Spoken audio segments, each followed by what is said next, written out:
Well, happy Friday to you, Trinidad and Tobago, and welcome to Talking Point here on WESN. My name is Keaton Shaw. It's the final day of the week, and we're all anxious for it to end. Anyway, as we get into the conversation this morning, let me waste no time in introducing my co-host and colleague alongside me, Mr. Sean Michael Small. Good morning, Sean. Good morning, Keaton. And another day, another sign that the world as we know it is not necessarily how we remembered it pre-COVID.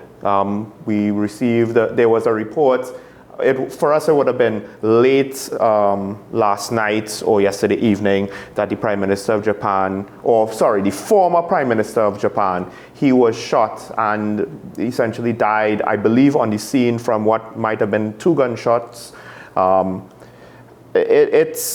It's a hell of a thing, because I've been saying again, the more these stresses and pressures are affecting the world, the more we're going to see these sorts of signs of violence or unrest, whether it is coups in Myanmar or different parts of Africa, whether it's protests in different parts of Latin America or the Caribbean, whether it is a nation state going to war and other nation states responding in kind. What does it mean for us? Well, stabilization of the world, I'm not entirely too sure. As fires prop up, the risks of destabilization just in general continue to grow. Well, before I comment on that situation, let me welcome also with us via Zoom this morning our commentator, former youth parliamentarian. Good morning, my good friend, Camille Pascal. Good morning, Keaton. Good morning, Sean, as well. Yes, it's certainly a happy Friday, because, this is the end of the work week for us. So it's a happy day. It certainly is. 67-year-old former Prime Minister of Japan, as my co-host would have just mentioned, Shinzo Abe, was assassinated. This afternoon actually took place just around lunchtime in Japan, which would have been late last night, our time. He was at a campaign rally when he was shot twice in the neck by a 44-year-old man who was immediately captured by members of the police service.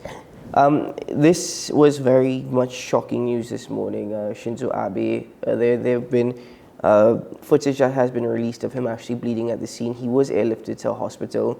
It was then announced by the Japanese Prime Minister that he was in grave danger. About 5 hours later, he was pronounced dead at the hospital. Very, very sad news, to be honest with you, especially from the perspective of an international relations and political science student.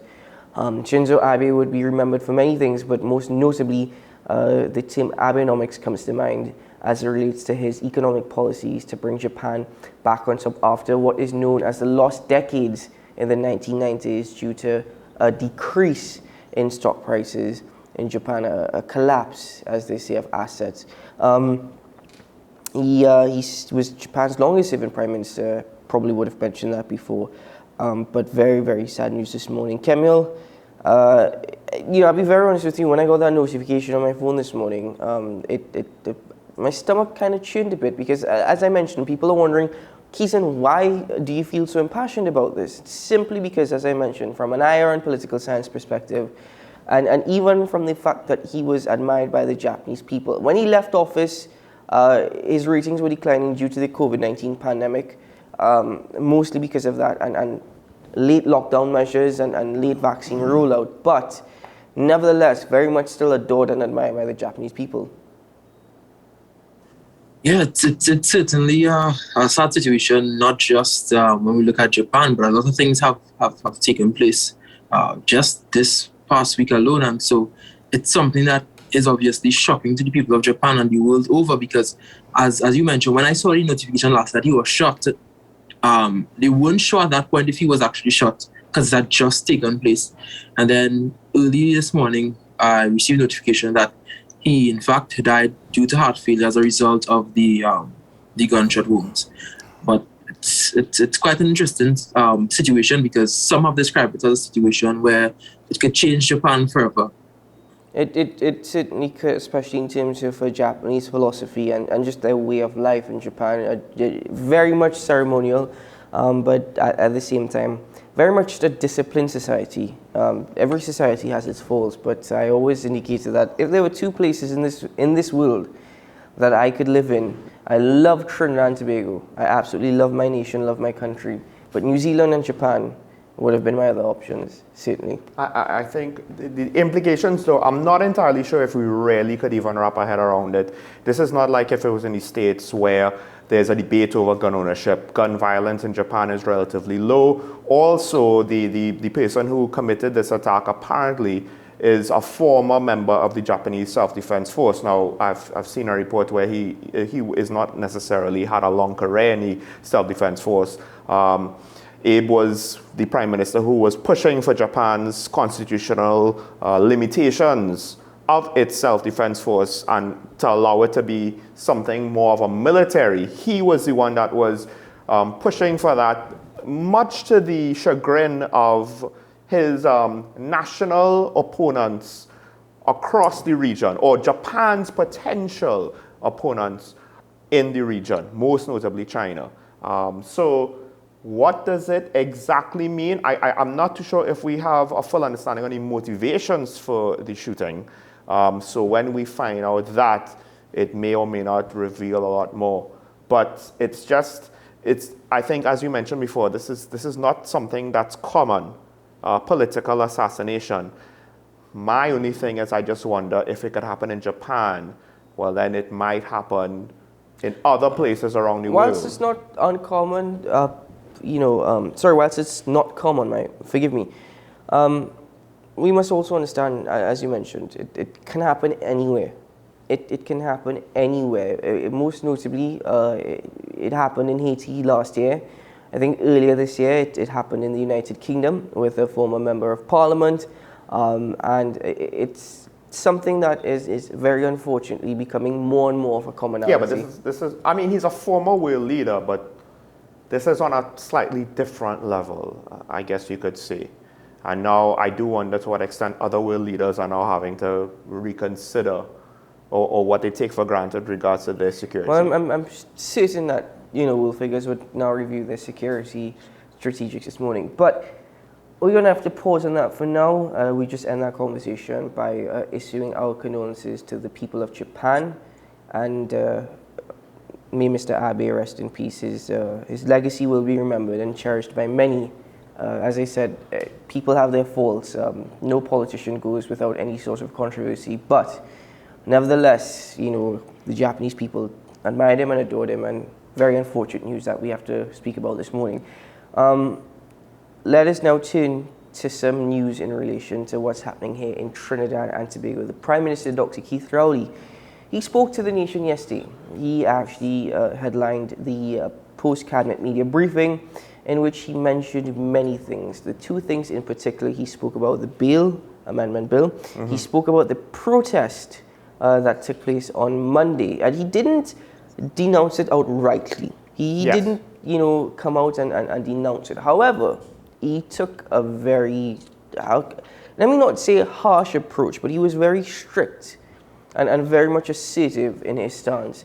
Some of the things I disagree with, but for the most part, I can say that he really made a lot of sense, and I probably would have shared similar sentiments if I was in his position. And finally, he spoke on the Scrap Iron Dealers Association. But as I said, it's so much, it's not always we can get into everything. Mr. Sean Michael Small, we finally heard from the Prime Minister.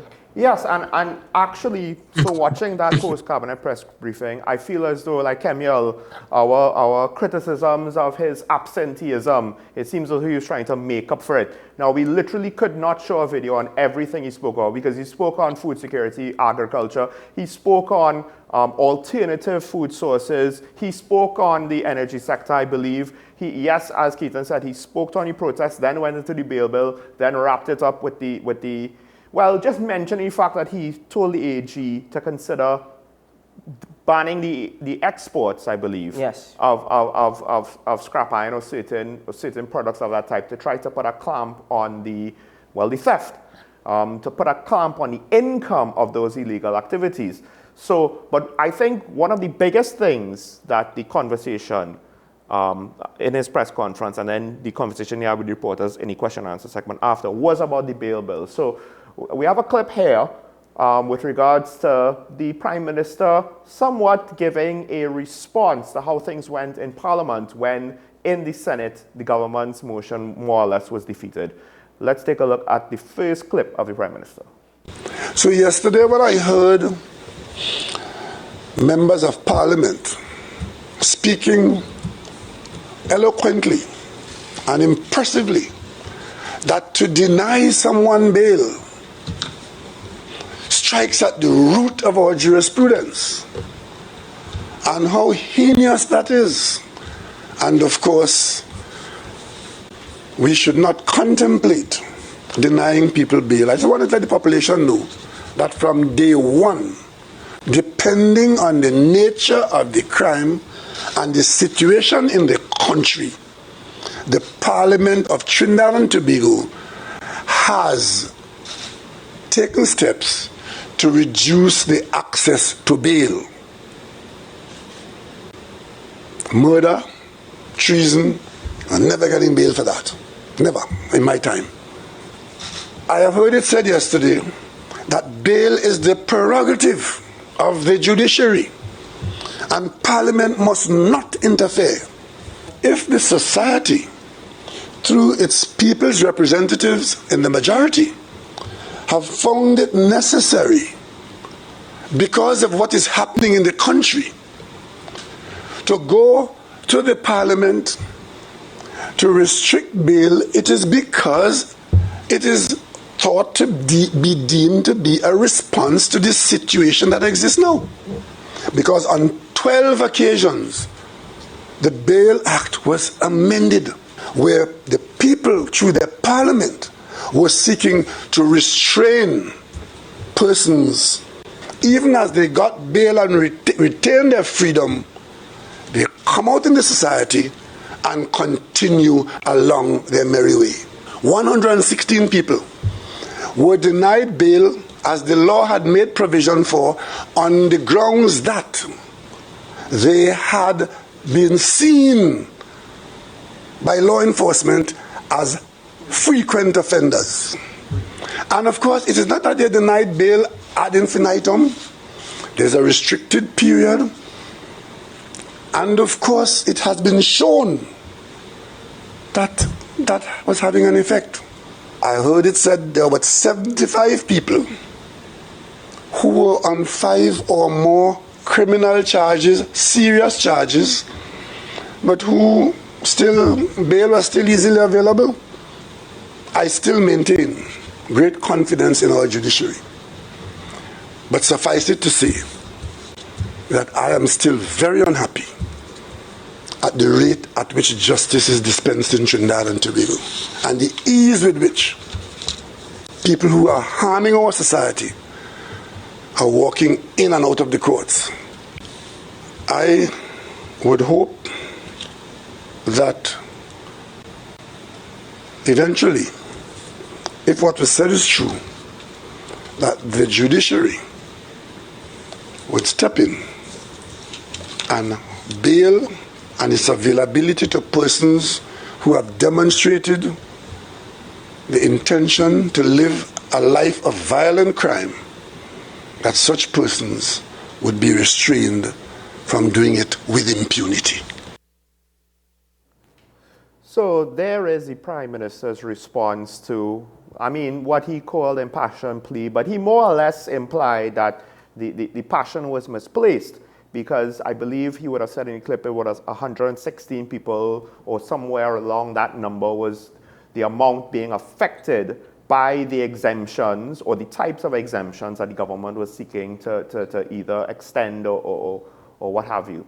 Kemiel, I do have to ask, given what he said, now some of what he said seems reasonable. We have multiple offenders. There's no reason to think that if they're on bail, they'll behave themselves until trial. There's, the chance of them being completely innocent is not necessarily there because they have multiple offenses on them. Why should we give them bail? But then the argument that the opponents gave with regards to the constitutionality of everything, do you think that still holds weight, or does practical needs just override that?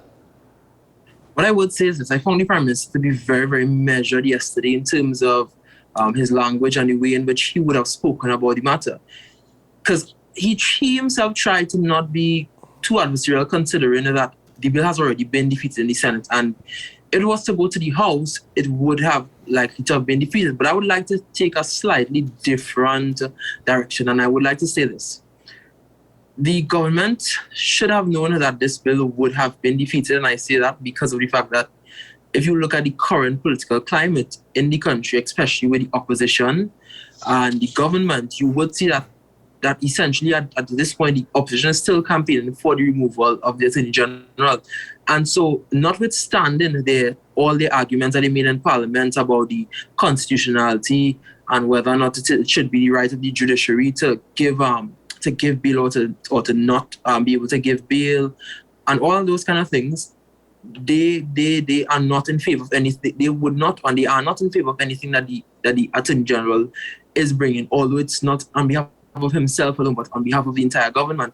So I really and truly beg to differ in terms of the Prime Minister's argument. Yes, he's correct. There are persons outside who are on multiple offences, but I think it's a matter of what is taking place in Trinidad right now with the political climate. So that bill was bound to fail, to be quite honest.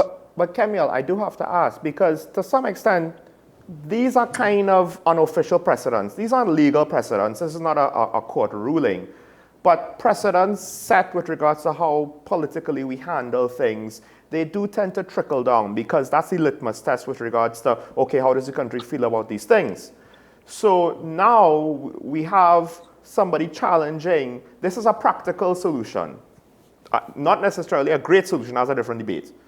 But it's potentially circumventing maybe an aspects of our civil rights. Do you think that perhaps this is a sign that how the Parliament will conduct itself might actually slightly change with regards to debates like this? Well, yes and no, because I think on one hand, even though there are certain statistics that show that, okay, well, the bill may have worked in these instances, there still isn't enough to say, well, yes. So even if we want to look at it from that particular point of view or that particular perspective, it's still a matter of us looking at the fact that there's still some amount of politics involved, despite what we may say. And the government has always maintained that they believe that the opposition thinks that for them to succeed, Trinidad and Tobago must fail under the PNM. So it's a kind of double-edged sword, kind of up in the air, to be honest. Well, we have to take a break very shortly, but a point that you made there, the opposition has always felt that in order for them to succeed, the PNM will have to fail.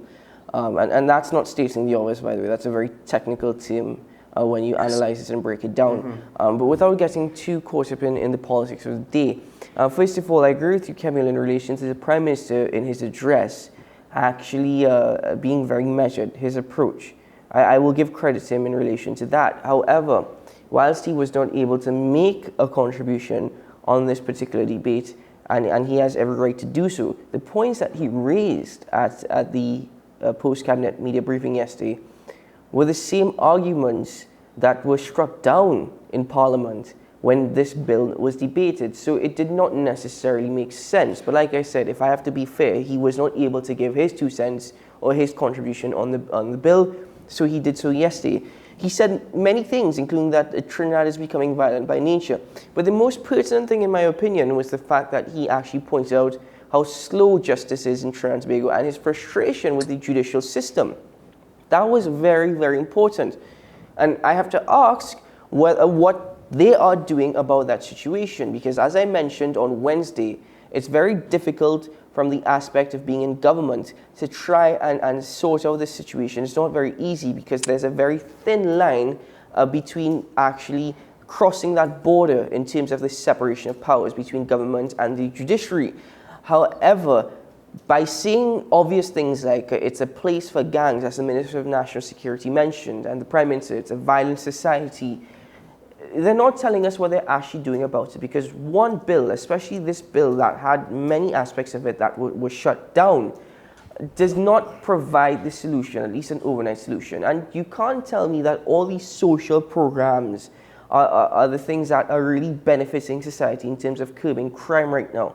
So I think what it is that it was the government trying to say that they were doing something about crime in Trinidad and Tobago, as well as trying to assist the judicial system as it continues to falter. But at the end of it all, because it was a defeat to them, I think they're now looking at other avenues to turn at, and I think they're lost in doing so. Camille, quick 10-second question. We think that it's destined to fail. Another reporter, he did an article. He also said he expected it to fail. At least if it reached the House, it would have failed. Do you think the government knew this, and the reason they put this bill out there is so that when it failed, they could blame the opposition for not supporting a crime-fighting measure? That has been a strategy that they have used over the last 10 years. Sometimes it worked in their favor, and sometimes it just didn't, like on this occasion. Okay. Certainly interesting strategy, but folks, listen, we have to break on the program now. When we return, we'll continue the conversations this morning. Stay tuned. It's Talking Points on WESN, your content capital.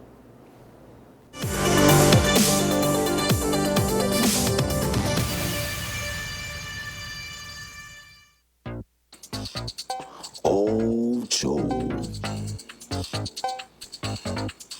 Ocho. Ocho.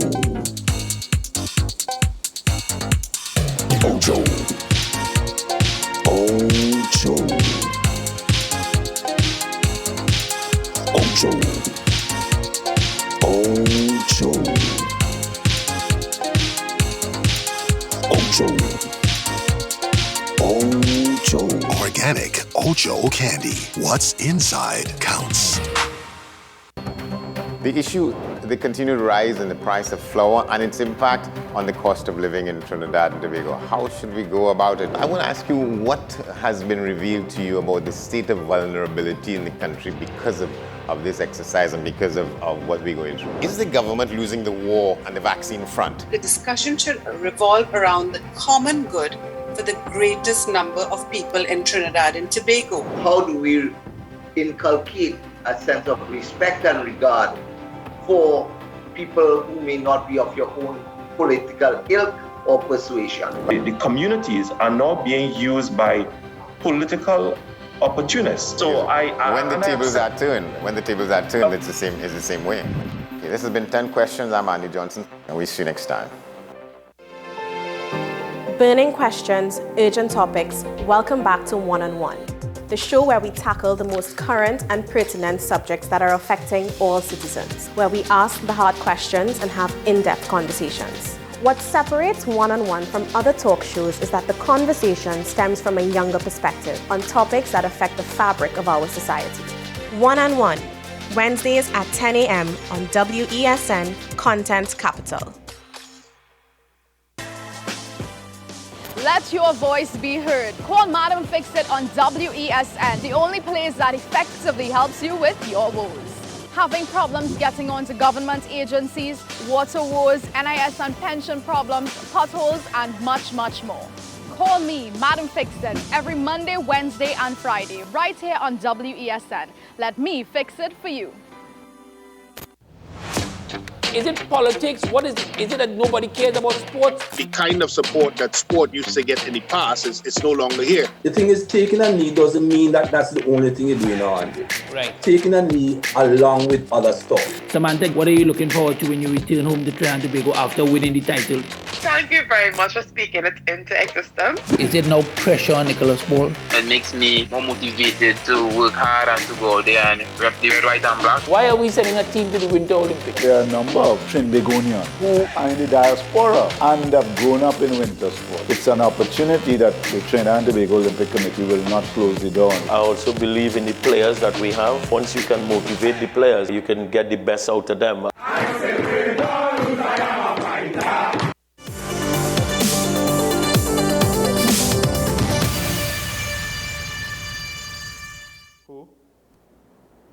Welcome back to Talking Point here on WESN. So shifting now to some more news. Another press conference was held yesterday. This was prior to the Prime Minister's post-cabinet media briefing. And this was in relation to the Paria Commission of Inquiry into the tragic death of the four divers who passed away during an exercise in late February. The latest news is that the Commission of Inquiry is due to begin later than usual. Sean, initially it was due to begin in August, but it's been delayed by a couple of weeks. I am trying to maintain my calm, Keaton. I am trying to maintain my calm because I think this was completely avoidable. The fact that it is taking so long, I do not understand. Hopefully somebody will be able to explain to us. However, we have a short clip with regards to the head of the Commission of Inquiry basically giving his introduction and telling us the date. So let's hear what he has to say before, I lose my calm. I'm aware that there have been criticisms of unwarranted delay and failure of process. The media have posed serious questions and have made wide accusations. That's your job. That's not my job. Let me be quite clear. I start this inquiry from today, now, with an open mind and a determination to be fair, impartial, and objective. If there has been negligent conduct, we will identify it. If there has been misconduct, we will identify it. And if there has been criminal conduct, we will identify it. In short, what could and should have been done. But I want to be clear, it is not, absolutely not, our responsibility to ascribe specific liability to any individual or entity. We will identify the facts and say whether that gives rise to reporting the matter to any other authority for further investigation and to make recommendations to minimize the risk of such a tragedy ever happening again. It is a public inquiry conducted on behalf of the President for you. I want you to be part of it, and to that end we will ensure that it is available online to view, that documents and evidence can be accessed by everyone, and that the public hearings are conducted allowing observation and participation at all times. That means sitting in the evenings for your convenience rather than ours, then that is what will happen.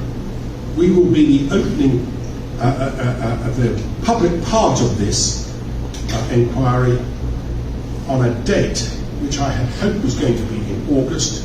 The 7th of September will be the first day upon which this will be heard. It will be at 10:30, I think, on that day, when I hope that we will be able to set out what it is that we will have achieved so far, where it is that we are going, and that there will be dates set for everyone to attend.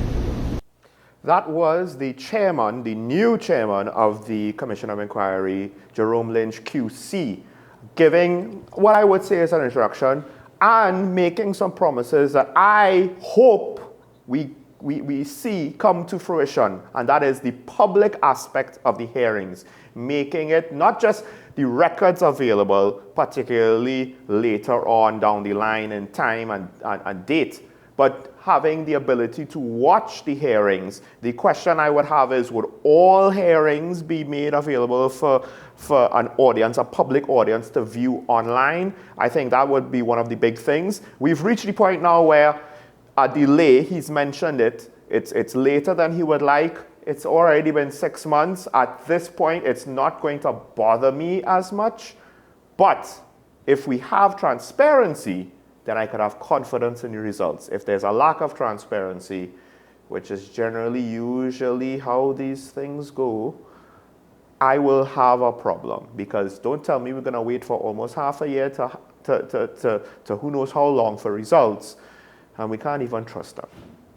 Well, as I go to Kemuel, let me just quote directly now from Jerome Lynch, Queen's Counsel. He said that the Commission will identify whether there was negligent conduct, misconduct, or criminal conduct before, during, or after the tragedy.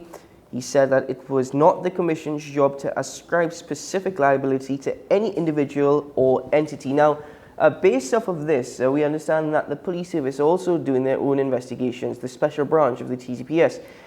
Two separate investigations, the Commission of Inquiry and the TTPS. Now, some might argue this is the correct thing for the TTPS to do their own investigation to identify criminal proceedings. The Commission of Inquiry will not be able to point fingers and say, well, you're liable. Is this the correct thing, though, in your opinion? Should it have just been one body doing one investigation? Or is the TTPS and COE doing their separate investigations going to give us a better understanding of the truth? Sure. So when I think about it now, and just listening to the press conference yesterday, I felt a bit of sadness, because if just recalling the events and when we initially heard about it back, I think it was on February 20th, on the afternoon of February 20th, it took place, and hearing about how it happened February 25th. The week and things that progressed in the immediate weeks afterwards. It's a very sad situation, especially for the families and the fellow co-workers of those divers. And so now, as Sean mentioned, that we're now attempting to start things more than almost 6 months after, it can really be heart-wrenching for the family. But I do agree with the point that they do need to, as much as possible as we can hear publicly, the public would like to hear it as heart-wrenching as it may be, because we as the public do want answers in this matter, and we would like to know that things are being done in a transparent and accountable manner, because of the fact that there's still so much unanswered questions. But relative to your question that you asked, in terms of multiple investigations, I mean, the police does, the police, they do have their job to do, and so I expect them to carry out that job. And whoever else, whichever other authority that has the responsibility to investigate accordingly, I would expect them to be doing the job just as the Commission of Inquiry would be doing, as they have been mandated to do. Well, there are two things. First of all, not only will the Commission, the public have access to the hearings, also he said that the documents and evidence before the Commission could be accessed by the public. So that OSH report, which was due to be labelled as confidential until proceedings are heard, can now be accessed by the public even before it starts on September 7th. We're not entirely sure as yet, but that is also some news that is positive in terms of more transparency. So thus far, it's fair news. The frustration now lies in the fact that this is taking place close to 7 months after the tragedy actually occurred, as mentioned by my co-host. The other thing, what I'm a bit concerned about is that if you have a Commission of Inquiry where they're not actually able to point fingers, if police investigation, ascribe specific liability to any individual or entity. So that is the important line from Jerome Lynch. If the TTPS, on one hand, in the investigation, finds wrongdoing from an individual or an entity, but then the Commission of Inquiry, in their investigations, may state otherwise, what is going to happen then? Is it just an argument that's on the team of the defense before the courts? So I think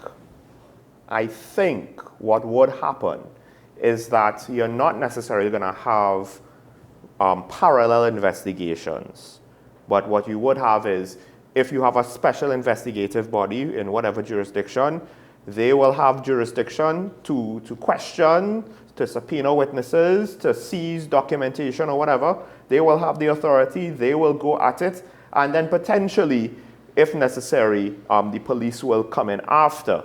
I think in part because if you have two parallel investigations and they do conflict, it is to avoid that very same problem, because then the defense of whoever might be tried to be held criminally liable or negligent, they might just say, well, look, the other investigation disagree with the findings of the police, or the police disagree with the findings of the special prosecutor that was put in charge, or what have you.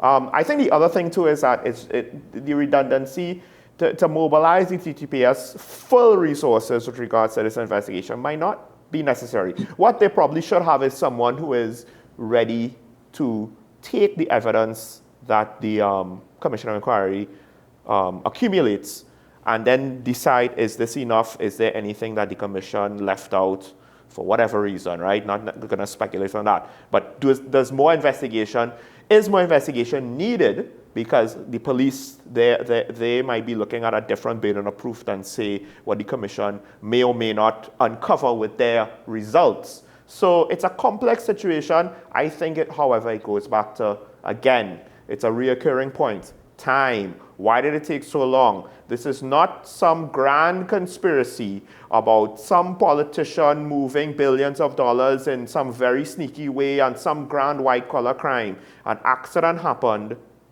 I mean, the scene itself, who knows if any forensic evidence of worth could be taken now. I mean, I don't even know if it even mattered, but so many months later, eyewitness accounts are not necessarily always even that reliable. Now we're going to go 6 or 7 months later. I don't like it. And more to the point, the families have this over their heads for the last half of a year. Yeah. How necessary is this? Because we're talking about the preliminary work to start. The preliminary took 6 months. And it goes back to the thing with regards to the bail bill. Are these band-aids to try to cover up the flaws of the criminal justice system? And now we have this situation here, which is not so dissimilar. It really bothers me. I know government moves slow, but I think this is a bit beyond what you would normally say. I also believe that the government should state the cost of the Commission of Inquiry. That is also information that should be made public. But gentlemen, I must ask, starting with Kemuel so we can give him the opportunity, that yes, it has been 6 months and it'll be close to 7 months before it actually begins. They have a 6-month time frame before the report is to actually be compiled and sent to President Paul in May weeks. That is important. So we're looking at around probably about March, April of next year before we get any sort of findings. Yeah. Right? But is it, and hear me out here, if I'm trying to be fair to because he was very open, he took questions, he didn't shy away from the questions, Drumlynch.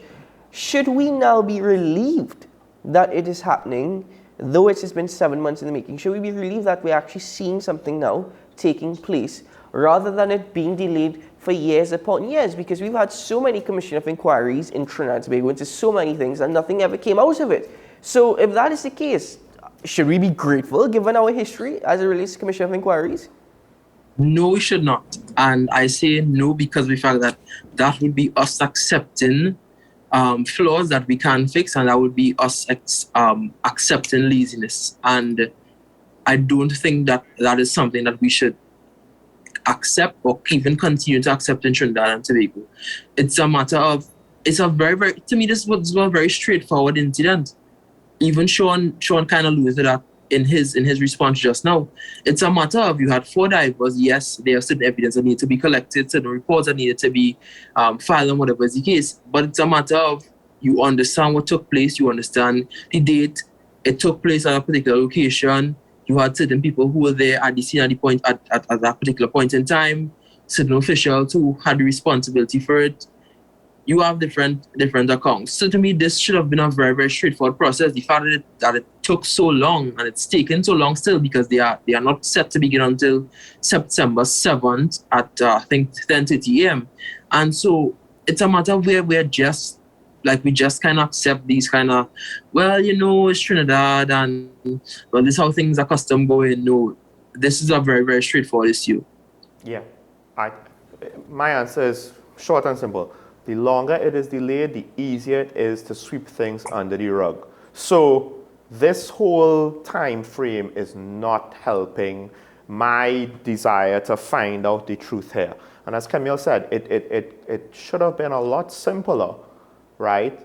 If it is investigated in good faith, we're talking about documentation that should have been made available, and if it's not, then you just, you chase that down. That's a potential crime. Witness statements and subpoenas, and if they're not available, you chase that down. But now that it's so far removed, if somebody says, well, it got wet and we threw it out, or we misplaced it. Mind you, that has happened before here in Trinidad and Tobago.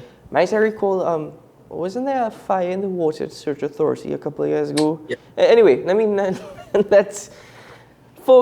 let's take a break here on the program and return. Well, we will conclude this morning's conversations with one final topic surrounding or relating to, should I say, the protest that transpired on Monday. Stay tuned to Talking Point.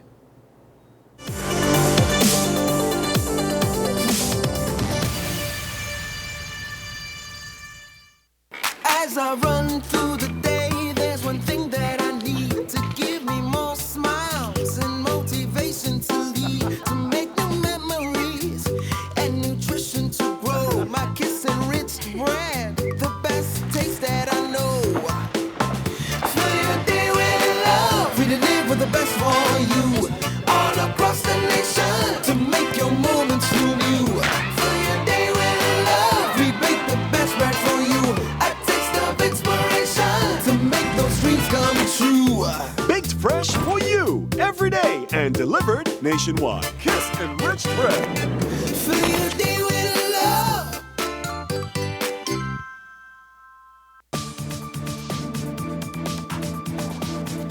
I am Rondell Donowa, attorney at law and host of Strictly Legal on WESN Content Capital. Strictly Legal is a legal program geared towards informing you, the public, of your legal rights, responsibilities, and remedies.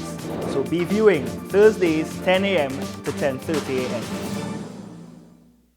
a.m. Join me, Sule A. Joseph, as I delve into the day-to-day psychological issues plaguing our society.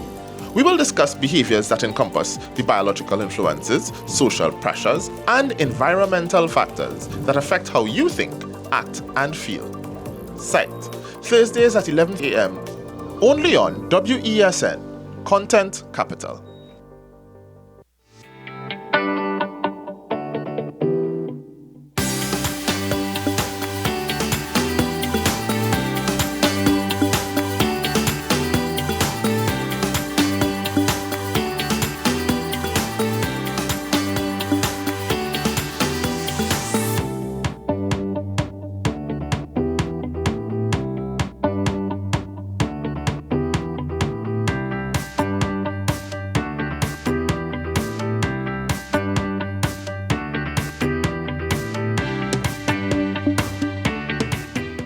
Artist sale at Softbox Gallery. For 2 days only, a sale on paintings by artist Real Leasing.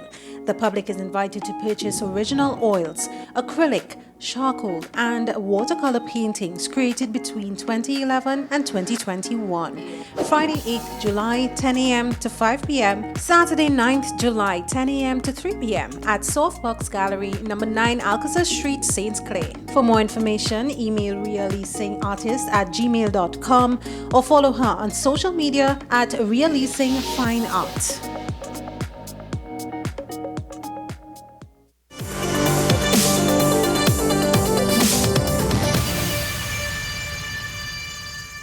Welcome back to Talking Point here on WESN, the Content Capital. Now, initially, we were due to have a debate this morning between Kemuel, Sean, and myself with the last 10 minutes of the program. In relation to the protest on Monday, we heard from the Solid Waste Management Company Limited indicating that the fire at the tire depot at Sea Lots would cost around $500,000 in damages. Now, individuals who were arrested, 8 individuals were arrested, I believe. Most of them have been released. Some of them are still in police custody. And the question I'm asking this morning that we were supposed to debate was who should pay for the damage caused by Monday's protest? Because to me, it seems as though blocking the road and burning it, still waiting to hear from the Minister of Works and Transport, by the way, in relation to the damage to the roadway, pelting missiles in the forms of glass bottles and stones at ongoing traffic, innocent passengers actually. All that taking place, you set fire to tires in a yard. Who is going to pay for these things? Is the government just going to allow it to go to taxpayers' dollars again? So that is my question that I'm posing to you this morning. But apart from that, let's get into the updates in relation to the autopsy of the 1 man and 2 teenagers who were shot and killed by police on Saturday morning. And the autopsies, gentlemen, Kemuel and Sean, revealed that all were shot from behind. All these individuals, their backs were turned when the bullets were fired at them. And that is a very key part of the investigation. I'll tell you why. One can simply say, it does not mean much. It doesn't necessarily mean much. Anybody's back could be turned in any situation, even if it involves a gunfight. Or it points that the protesters knew and had a point to make on Monday. This is the interesting part now, because we are yet to actually get any further word from the Acting Commissioner of Police or the TTPS in relation to this investigation, especially with the TTPS stating that a Smith & Wesson pistol was found in the car and that the TTPS does have video footage of the shooting. Right, so I think it comes down to footage because the practical matter, just because they're shot from behind does not necessarily mean that they weren't shooting at the police. One gun was found, however, only one. Well, that's alleged. So, alleged to be found. So even if only one gun is reported to have been found, it begs the question, why were the other two shot at, right? So there are a lot of questions here. I think it comes back down to the use of force policy and the training into the use of firearms, because we had one situation where the officer was praised. It was a shootout more or less right next to traffic with a lot of civilians. We have this situation now where we have a lot of questions. Back to your question of the day, I'll preempt my answer. Despite all of what happened, I don't think that the protests in the manner they were conducted were justified, even with this information. But this information is incomplete, but it does not look good, and I could understand why people would think that it's a bad sign and would take the TTPS to task. But you didn't answer my question, though. You told me that the protests were unjustified. Does that mean that you believe that those who participated in the protests, because there are lots of nobody could afford the amount of the amount of losses that we actually face from those protests. You're not really going to get restitution from private I'm not talking about restitution for time lost and business lost. I just meant the damages. Technically, yes, because it was illegal acts. Yeah. Well, fair enough. Kemuel, your thoughts? Sure. In terms of the damages for the protest specifically, yes. Yes. Specifically protests. Right. So I know in terms of SWIMCOL and their tire facility, they would have estimated damages to be at least 1.5 million.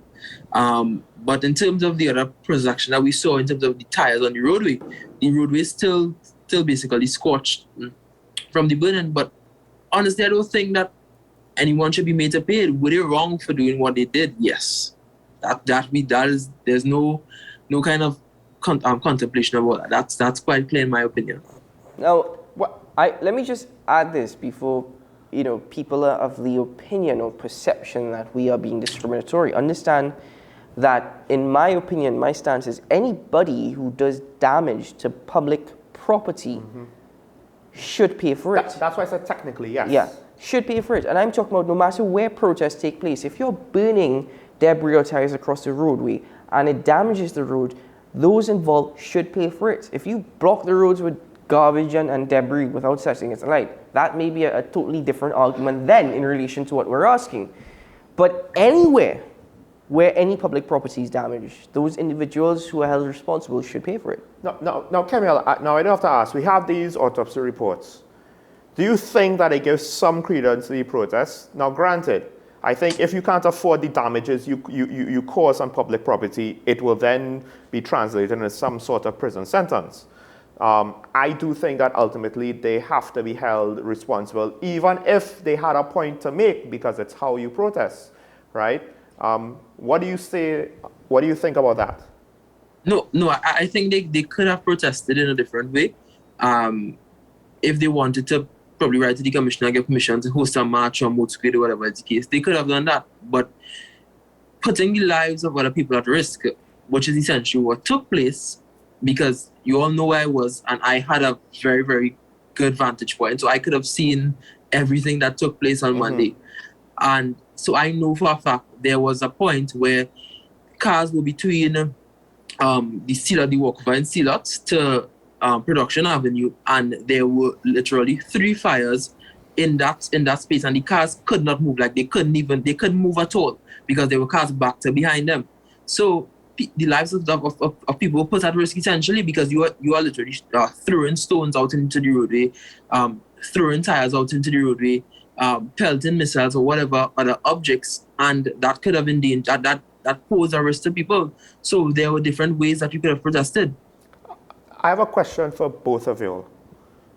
Do you all think that the public should be demanding answers now? Because I'm sure we're going to hear, investigation and we have to wait and blah, blah, blah, blah, blah. The autopsy reports are out. I think... Do you think we need some explanations now? The Commissioner of Police has to come back and give us an answer as to just what exactly happened. And hopefully, he doesn't have to do it in haste, because the last time he moved in haste, his statements were unfortunately incorrect. But to some extent, the nation, this struck home.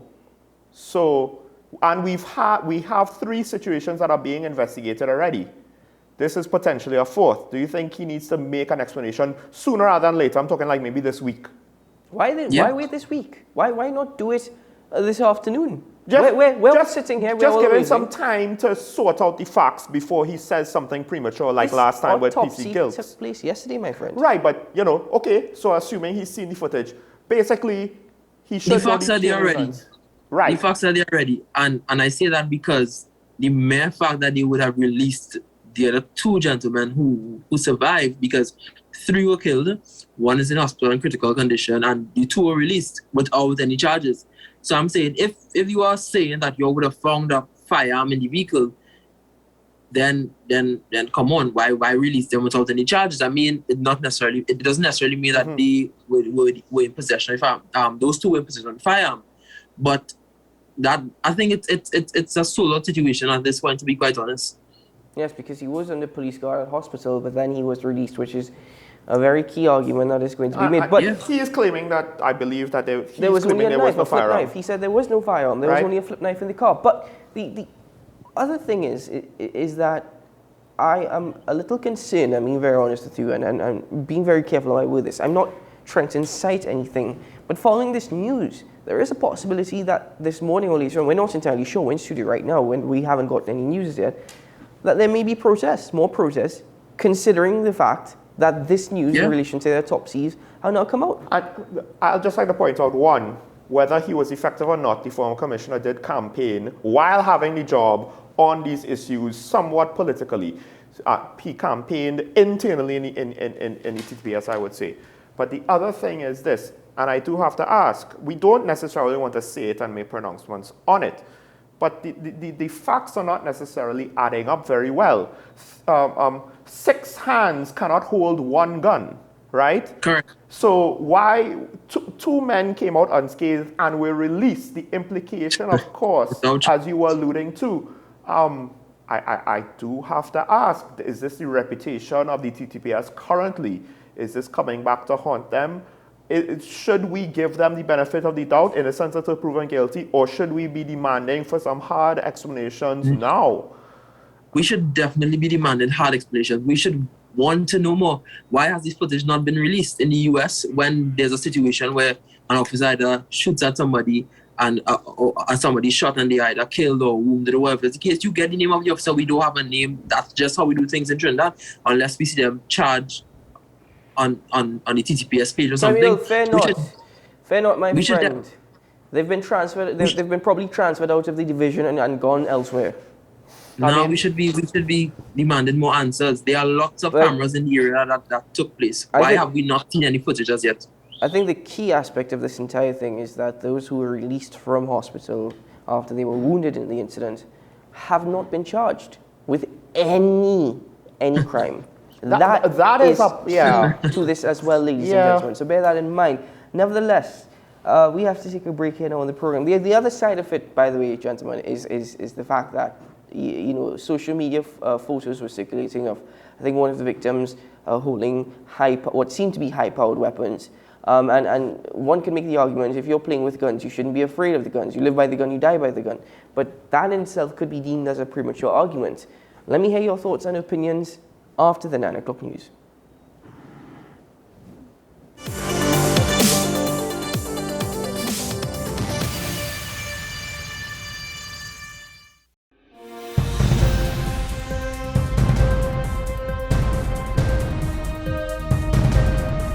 7 is out, all day is in.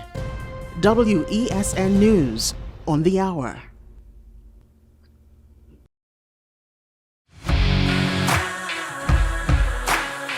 Every day, we communicate through stories. Stories of ourselves, our challenges, our goals, our experiences, and our aspirations.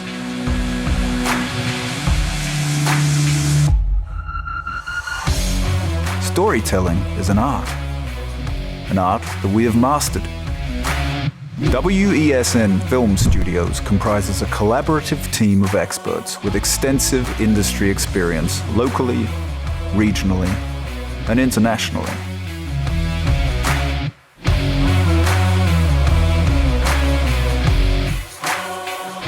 The ability of your business to successfully communicate with your preferred audience depends on the strength of the stories you tell. Your vision should be communicated in a high-quality, professional, and creative way.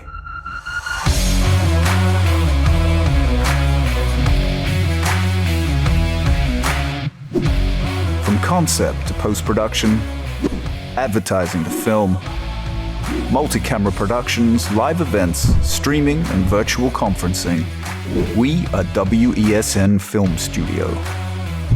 Let your own unique voice be heard and your vision realized. Call us today at 628-5835 for your next production.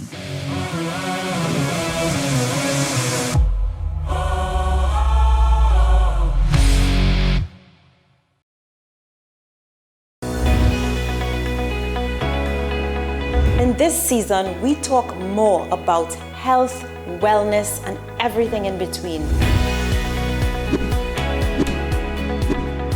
I am so excited to share with you everything about health and wellness so that you can design the life that you've always dreamed of.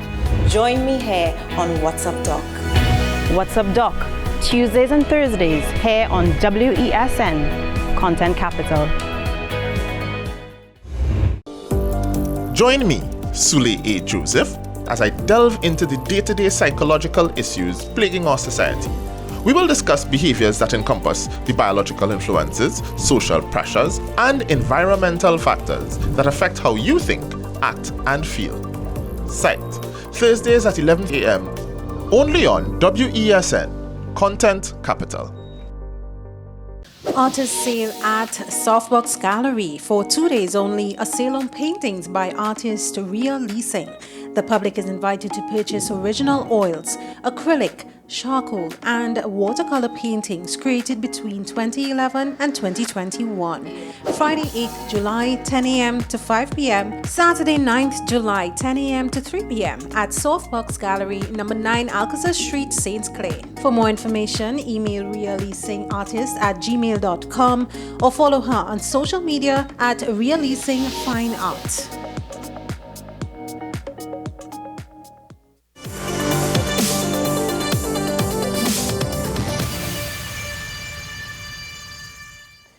Welcome back to Talking Points, and just before we continue the discussions, Mr. Sean Michael Small, please mention some good news to the people of Trinidad and Tobago. Well, ladies and gentlemen, there is an art sale happening on Friday the 8th of July and Saturday 9th of July, Softbox Gallery in Alcazar Street. Please support local artists. I believe it will be 30 paintings will be on sale, and this is just another aspect of our creativity. We should take pride in what comes out of Trinidad and Tobago because we have had world-renowned artists, writers, musicians, entertainers. So again, let's take part in our culture. Friday the 8th of July, Saturday 9th of July, 2 days only, Softbox Gallery, number 9 Alcazar Street, St. Clair, Port of Spain, Trinidad and Tobago. Well, we certainly would be looking forward to that. But in the meantime, continuing the discussions, a point that I had raised earlier on, another member of the public has also spoken about it here online via social media. He says, reading to Keaton, Sean and to Kemuel, have you noticed the deafening silence of the Minister of Works and Transport, whose team within hours of a similar protest at Barpo sent out a release stating the remedial cost would be about $300,000 and he, Sinanan, said the protesters would be charged. And that's exactly what goes back into my question of the day this morning. The phone lines are open up, ladies and gentlemen.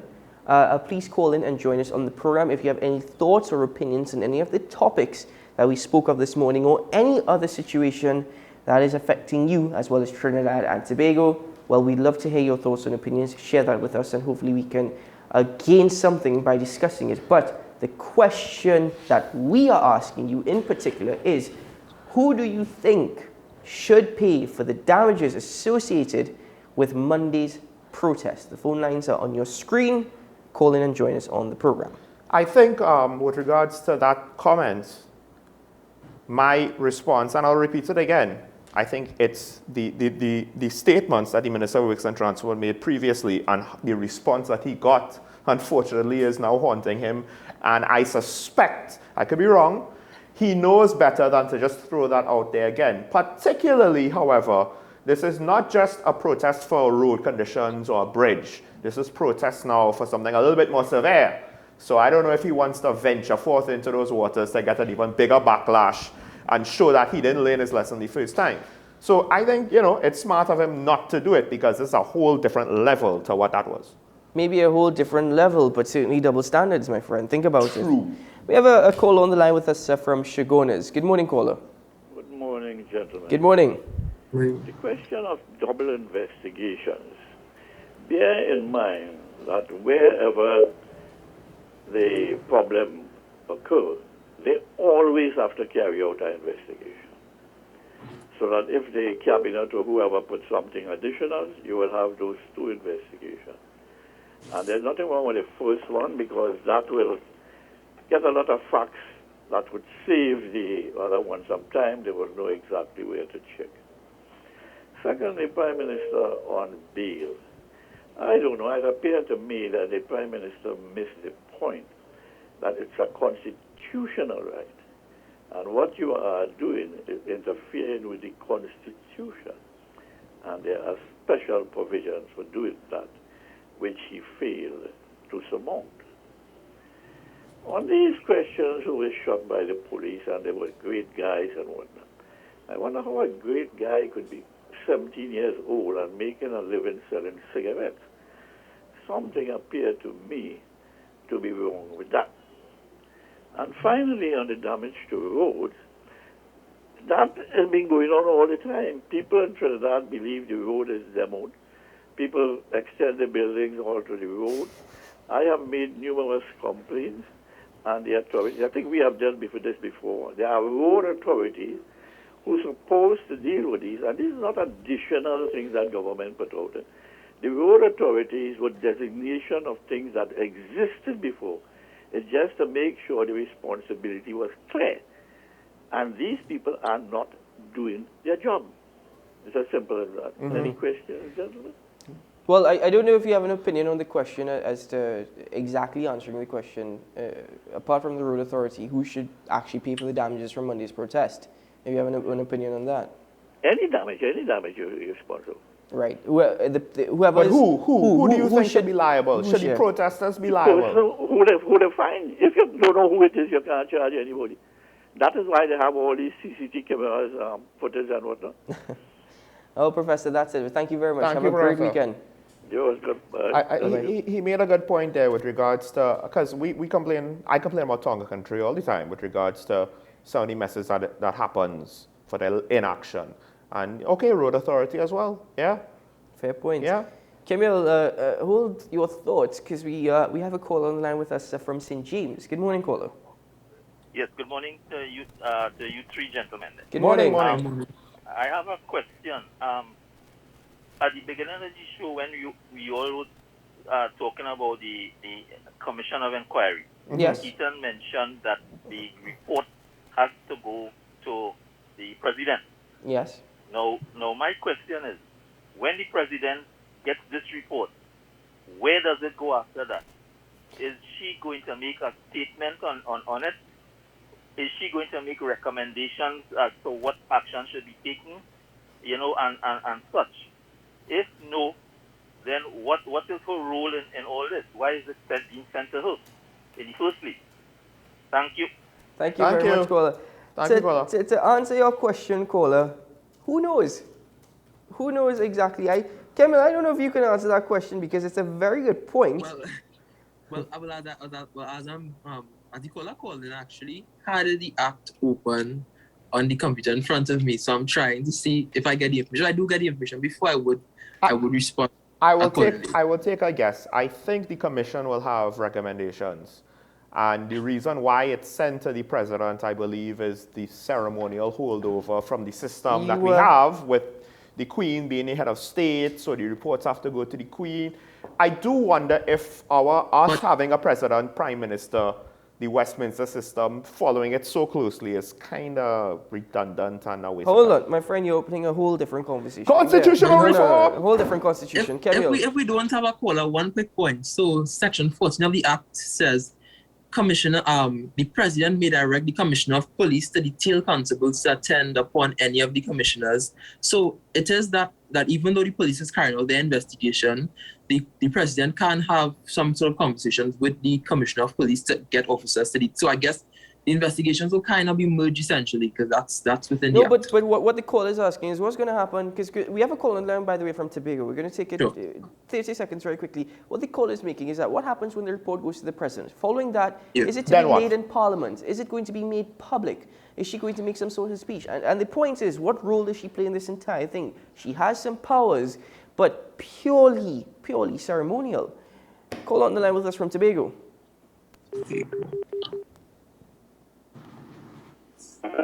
I'm not entirely sure what that is, but I think we've lost the caller. Call in.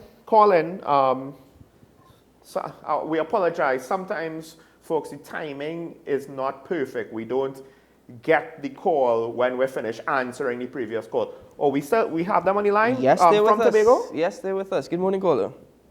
Yes, sir. Good morning. Morning. Since we are paying for road repairs and not getting it as we wish, who do you think should be paying when our vehicles are damaged extensively by exorbitant potholes? Hold on. I'm waiting. I was just waiting for it. I was waiting for Always short and sweet, but that's a good point. And I think legally, there is some kind of precedent where, well, if the public situation is causing damage to my private property, at some point I could make demands of restitution. Of our tax in Trinidad and Tobago goes specifically to road repair and rehabilitation programs. Also, the Minister of Public Utilities has indicated that we've had a shortage of bitumen in TNT, and so the government has now pumped money into importing bitumen to ensure that our roadways are properly repaired and rehabilitated. But, caller from Tobago, you make a very valuable point. If my tires get destroyed, or my shocks get destroyed, or any sort of damage to my vehicle whatsoever due to a pool in the middle of the road. Do we have that pothole video, by the way? I don't think Master Control would have it loaded. We have it, but it's not loaded today. There's a video that I received from somebody, so maybe we can show it on Monday. I'm sorry about that, Sean, but maybe we can show it on Monday, which shows that in Trinidad, we don't have potholes anymore. We have pools. And if you go down a stretch of road in Trinidad that does not have a pothole or a pool, then let me know where you're living. I'd like to drive there sometime, and I'd like to know what it feels like to drive on a smooth road. It probably is the best 5 seconds of your life. But you think a minister who is able to purchase a $2 million vehicle, or a minister who doesn't have any tax on anything that they purchase related to motor vehicles, do you think that they care? You think that they really, really care? Yes, they do, because you can't drive a Porsche in certain parts of the country. And that is why they have ministerial vehicles, such as the Toyota Prados, that are in the height right now, lining up and gathering dust. I'm just saying, you can't, there's quite a few Porsches and Mercedes that kind of low. My car is low, but my car is not a Porsche, no Mercedes, or anything close to that. But you can't drive certain parts of the country when you have an expensive car. Like Sean's car is so low, he has to sit on the pavement before getting into it. That's not entirely true. Kemiel, you've been silent for too long. I don't know if you have any thoughts from... I'm actually okay, so all the access is that the commission must furnish the president with a report. what is the president to do with that report afterwards? That is unclear. So in terms of the caller from, I think St. James would have asked that particular question. That's in Section 7 of the Act. Well, that's the thing. So the caller, again, very good point. President of Trinidad and Tobago, I actually thought I saw her walking on Gattaca Street this morning. But I was wrong. It's somebody that looked like her, but it was not her. So interested. Yeah, I know. I mean, somebody, if it was her, somebody had to give any memo. Anyway, let me not go further. No, if she was walking on Gattaca Street this morning, I would have been very thrilled. No, but because I'm sure there was no security detail around the person you saw. So if it was her, apparently she did not get the memo. Bad things can happen to public figures when they're not careful in public. Well, it's not that. First of all, I actually couldn't believe it that I actually remembered what our president looks like. But at the same time, her walking on Gattaca Street would have been amazing because it's a public appearance. We have a caller? Okay. We have a call on the line from Diego Martin. Good morning. Good morning, caller. Hi, guys. Thanks. Good morning.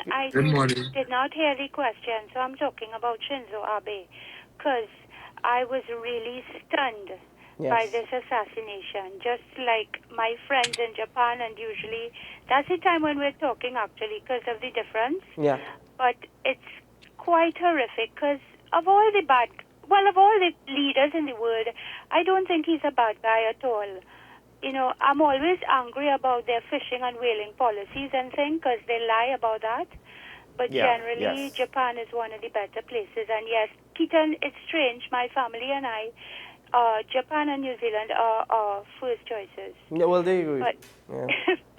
But for most of the Japanese people, it's also stunning culturally. And gun ownership there, too, is like 1%, and their gun laws. Some countries should take note, because before being granted a license, the background checks are really rigorous, plus there's an all-day class, there's a written test, a shooting range test where you must have 95% accuracy. That way, I guess they could ensure their army personnel won't miss an engine and blow out a baby's brains. Your guns have to be registered with the police. Caller. And last, in 2021... I'm not cutting you. I wanted to actually emphasize the point that you're making, and I just wanted to share some statistics with you. In Japan, for every 100 people, there's 0.25 guns. Compared to the United States, for every 100 people, there are 120 guns. Yeah, and there are more guns than people, of course, but, you know, try telling Republicans, because, like, they don't care, the more the better, because it's a place of excess. But in 2021, there were 17 shootings, which you could get, like, you know, just walking down the road on a given day in the U.S., but 14 of them were gang-related, you know, and it's less than 1% of that country of... Yeah. And that's an increase, by the way, because in 2020, I believe there was only 10. Yeah. So there was an increase. There were less than that. And similarly for New Zealand. So yes, of course, the world is a much more dangerous place. And you will have this in rare cases like in Norway we had, and Christchurch, and now Japan. But nowhere compares to the U.S., but it's just something that people should take note of. And their last assassination was in 2007. Again, Shinzo Abe was not a bad guy. No, he wasn't. You know, there are other people I could think of to assassinate. Oh, Lord. So, All right. All right, caller. All right. We can't have you now publishing your hit list. Thank you, caller. I will just say this. I think both Camille, you and Keaton expressed your shock. Call, if the police shows up at your door later, we can't blame them. I'm just saying. Yeah, but her list starts international and then maybe will eventually go local. I will just say this. That's even more worrisome, Sean. I am not that surprised. I honestly am not. Yes, I didn't expect news of Abe's death last night. But the fact that something like this happened does not surprise me. With what happened in Haiti, that's just another example regionally of how things are going bad and everybody's under pressure. So I guess for us, a much milder expression of that is what happened to Boris Johnson. It's what's happening with the approval ratings of certain world leaders around the world. So, yeah, it's what happened to the former Prime Minister of Grenada. So I'm not, I'm not surprised that somebody would lash out.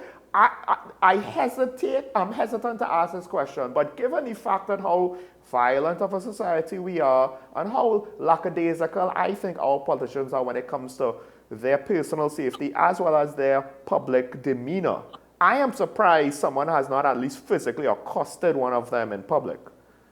All right, let me just, before we go to Kim Hill, I cannot stress I'm not this enough. advocating for it, by the way. Let me just do something. But I do think our politicians are too arrogant, too brazen. All right, my friend, let me save you here. Let me save you. Please, give me the moment, because we need to bless Sean this morning and pray for him. First of all, call from Digger Martin. Like I said, if the police show up at your door later with any concerns, you know, but listen, the caller didn't mean any harm. I understand where she's coming from conversations before. I guess, yes, we do have to spell it out for the authorities. To my co-host and colleague who's sitting next to me, let me just slide across a little bit. As I was, you know, he's not inciting anything, he's not stating anything. Not. He's just trying to use the example of the fact that here in Trinidad and Tobago, considering that we have a violent society, and an arrogant political class. No politician has really been affected by that. No, but here's the thing. Our political class uses aggressive speech to anyone that disagrees with them, as well as they use aggressive speech to incite their own supporters. So I am actually legitimately quite surprised that we have not seen any form of political violence yet. It doesn't have to be against politicians, you know. It could be against the supporters of the other side. I am surprised. Seen forms of political violence. Right. Don't you forget that a minister's son's cell phone was stolen? Are you forgetting that? I'm sorry. No, I forgot about Camille, Fitzgerald Hines did get assaulted with a bucket of water. I did forget about that. It wasn't a bucket by but anyway. But no. I take Sean's point, and he is right. But there's a kind of turning tide where leaders are concerned, both regionally, we saw it happen in Grenada, as Sean mentioned. And I mean, although Shinzo Abe wasn't the current leader, he is the most notable Japanese prime minister within the last decade or 3 decades that people actually know. When you think about Japan, you know his name, you know who he was. So it will be shocking, and it is shocking for a lot of people, even here in Trinidad and Tobago, that because we have a lot of students here who go to Japan for exchange. We have people, English teachers, who go to Japan to teach English. There's a program with the Japanese embassy, and we do have a lot of relations with Japan. We have cars that come from Japan. Culture from Japan. Exactly. As well. Yes. So it's shocking, and all things considered, based on everything that has happened over this week, even with Boris Johnson resigning. No, well, this has certainly been a heavy week for Trinidad, and well, I mean, what is not a heavy week for Trinidad, but also globally in terms of the global political scale. Yes, Boris Johnson, in my opinion, that was long overdue. Boris Johnson really is just like that stubborn pimple that just would not go away. But kind of does look like it. Look like one. Wow. Actually, no. I would not insult acne like that. What I'm saying is that he looks like Bam Bam from the Flintstones. That's what he looks like. But anyway, I like the Flintstones. So, I mean, at the end of it all, he has resigned. I still don't understand why he's holding on to leadership until autumn. He's saying that he will hold that role until a new leader of the Conservative Party is found. I believe that he is still trying to cling on, and I think that he's done the right thing by resigning, though it was very later than it should have been. But he still should give up right now, right then.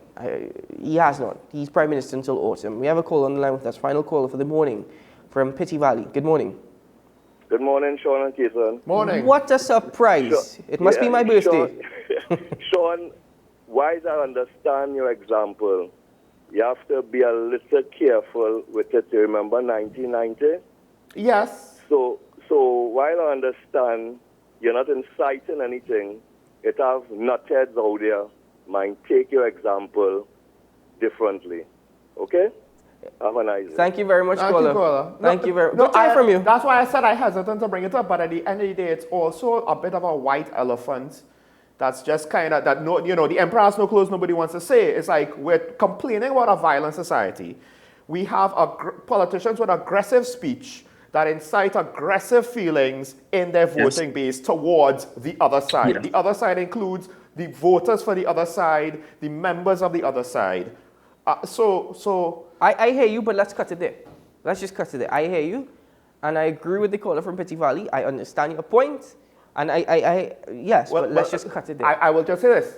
Perhaps our political discussion should be less aggressive all around. And that's all around. That is the best way to conclude our conversation, and that's probably the best way that we should conclude our show with just about 3 minutes left. This is where we close off this week's Talking Points.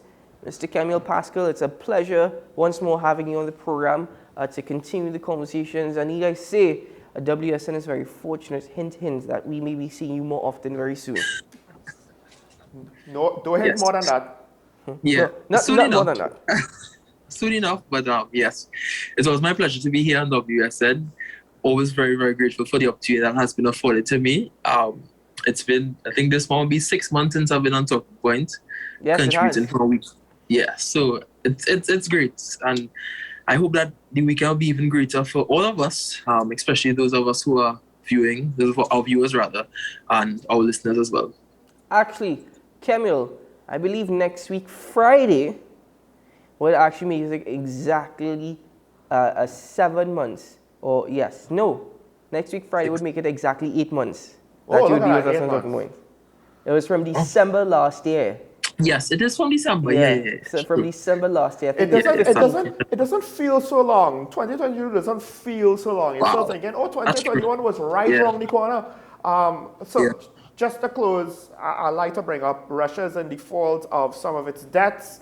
What it will have further impact on the global economy. They're also using antagonizing language and threatening for the war to expand. They're daring the West to attack them and challenge them. I think, however, even if this does not explode any further, there is economic damage that we don't even know about. The implications of all the disruption long term to the global economy that the war caused from since February the 24th and March. The long-term disruptions, we're going to feel it. We're going to feel it in a few more months. Cost of food is one thing. It might express itself in other areas.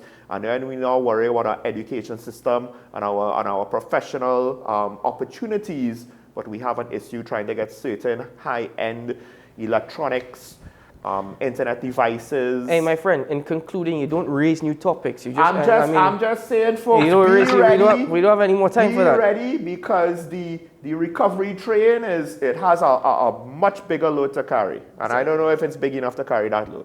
Boy, so you just too depressing. Give them some good news, please. Some it's Friday. Thank God it's Friday, folks, because if there was another day of the week, you all might be too depressed after that 6th weekday of bad news. Actually, the weekend in TNT seems to start either on a Wednesday night or Thursday night.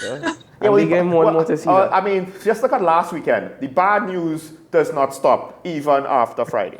And even when we have a storm approaching the past. Anyway, enough of that. We jamming still. Ladies and gentlemen, thank you very much for joining us on Talking Point. Camille Pascal, Sean Michael Small, to all our callers for their contribution. Thank you very much to Master Control, and very much to our new comrade, Kwesi. He's actually piloted Talking Point this week, and thank you very much for all your help, and we look forward to continue working with you. So, as I always end, it's Friday. It's a good day to have a good day, a good Friday, and a great weekend ahead. Be safe, keep well, and we'll see you again, hopefully, on Monday morning. I don't think they pay attention to it when you tell them to have a good day. They do, don't worry.